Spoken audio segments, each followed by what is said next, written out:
شروع اللہ کا نام لے کر جو بڑا مہربان نہایت رحم والا ہے۔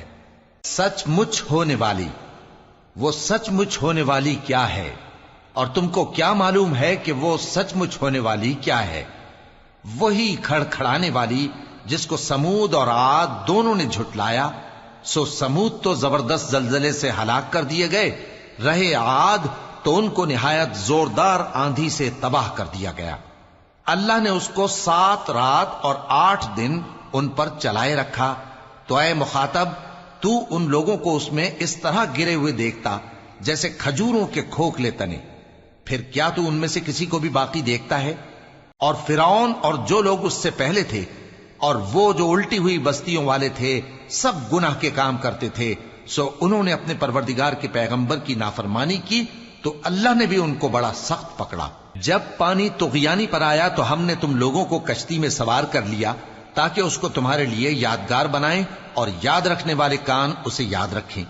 پھر جب سور میں ایک بار پھونک مار دی جائے گی اور زمین اور پہاڑ دونوں اٹھا لیے جائیں گے، پھر ایک بار ہی توڑ پھوڑ کر برابر کر دیے جائیں گے، تو اس روز ہو پڑنے والی یعنی قیامت ہو پڑے گی، اور آسمان پھٹ جائے گا تو وہ اس دن کمزور ہوگا، اور فرشتے اس کے کناروں پر ہوں گے، اور تمہارے پروردگار کے عرش کو اس روز 8 فرشتے اپنے اوپر اٹھائے ہوں گے۔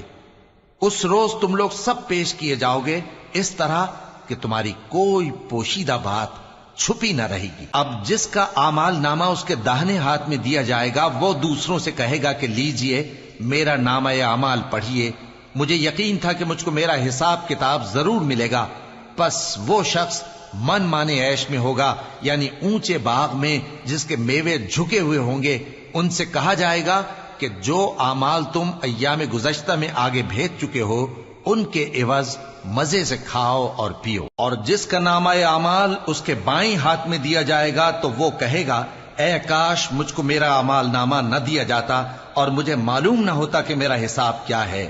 اے کاش موت میرا کام تمام کر چکی ہوتی، آج میرا مال میرے کچھ بھی کام نہ آیا، مجھ سے میرا اقتدار جاتا رہا۔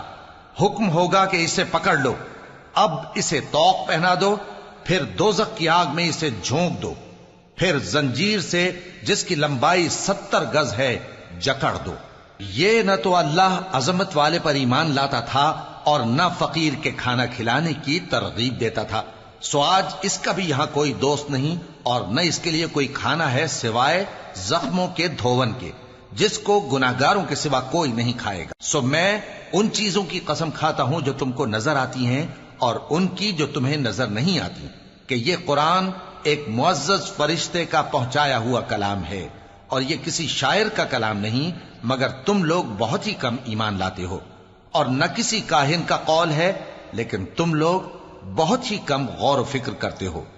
یہ رب العالمین کا اتارا ہوا ہے۔ اور اگر یہ پیغمبر ہماری نسبت کوئی بات جھوٹ بنا لاتے تو ہم ان کا داہنا ہاتھ پکڑ لیتے، پھر ان کی رگے گردن کاٹ ڈالتے، پھر تم میں سے کوئی ہمیں اس سے روکنے والا نہ ہوتا۔